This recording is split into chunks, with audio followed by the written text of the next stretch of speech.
Donald Trump and Republican leadership are hell-bent on keeping the Epstein files hidden from the American people. As Leader Jeffries says, they're running a pedophile protection program. Today, the House Oversight Committee obtained more damning emails from Jeffrey Epstein's estate that raise serious questions about Donald Trump's involvement in Mr. Epstein's crimes. The controversy over Jeffrey Epstein's files has exploded in Donald Trump's face after the House Oversight Committee released a batch of emails recovered from the convicted sex offender's estate.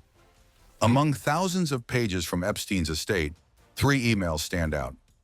In these, Epstein claimed that Trump knew about the girls and alleged that a victim, later identified as Virginia Giuffre, spent hours at my house with him. He has never once been mentioned.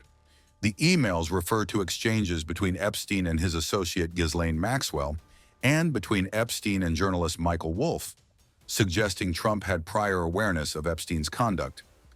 Almost immediately, House Republicans countered by releasing more than 20,000 pages of Epstein-related documents, including emails, messages, and years of communications. The White House strongly rejected the implications. Press Secretary Caroline Leavitt called the release a fake narrative to smear President Trump, pointing out that Giuffre had never publicly accused Trump of wrongdoing before her death. These emails prove absolutely nothing other than the fact that President Trump did nothing wrong. And what President Trump has always said is that he was from Palm Beach, and so was Jeffrey Epstein. Jeffrey Epstein was a member at Mar-a-Lago until President Trump kicked him out because Jeffrey Epstein was a pedophile and he was a creep. And this email you refer to with the name of a victim that was unredacted now and has since been reported on in this room, so I will go ahead and say it, Virginia Giuffre. And it was CBS's own reporting, Ouija, that recently wrote that Miss Giuffre maintained, and God rest her soul, that she maintained that there was nothing inappropriate she ever witnessed, that President Trump was always extremely professional and friendly to her. And it just shows how this is truly a manufactured hoax by the Democrat Party. For now they're talking about it all of a sudden because President Trump is in the Oval Office. But when Joe Biden was sitting in there, the Democrats never brought this up. This wasn't an issue that they cared about because they actually don't care about the victims in these cases. They care about trying to score political points against President Trump. Here's what we know. Epstein's 2019 email to Wolff said, "Of course he knew about the girls as he asked Ghislaine to stop." A 2011 message to Maxwell referred to Trump as the dog that hasn't barked, and mentioned a victim who had spent hours at Epstein's house with him. Just as Trump's 2016 campaign was heading toward victory, writer Michael Wolff reportedly sent an email to Epstein with the subject line, "Now could be the time." The message implied Epstein could damage Trump's chances by speaking out. It remains unclear what exactly Wolff thought Epstein might reveal, or whether Epstein ever replied. No direct evidence in these documents yet shows Trump participated in abuse.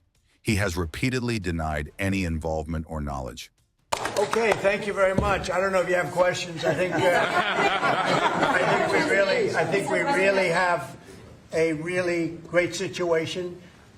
We have a country that we love, and we have a country that's in great shape. As you know, we have it's over $18 trillion invested in our country by other people and countries. That's a record. There's never been a country that had so much, and that money's going into also building new auto plants, new AI plants, new everything. We've never had a time like this. Thank you very much, everybody. I appreciate it.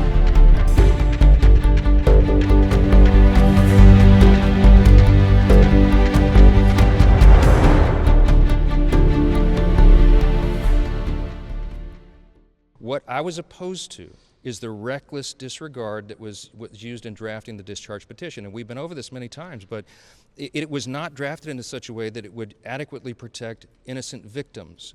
We have a responsibility to do that. There's as many as 1,000 women, by some estimates, of people who have been victimized because of the sex trafficking and Epstein and all these horrendous, heinous crimes, and we can't have them subjected to any further harm.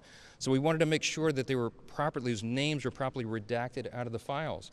But the discharge petition is not only reckless, it is also a totally moot point. The Oversight Committee has been working, as you all know, around the clock, working on this. And you have some of the toughest members of Congress on the Republican and Democrat side who are working in bipartisan fashion to go through and release those files. As we stand here tonight, I think we're up to over 50,000 pages of records that are out in the open. You can go online tonight if you're at home and go through it yourself. And the Epstein estate files thus far has been the biggest tranche of important information. We found that outside of the scope of the discharge petition because it was never even anticipated or included in the discharge.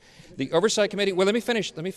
The Oversight Committee has been digging into that, and some of the most valuable information was in the estate files.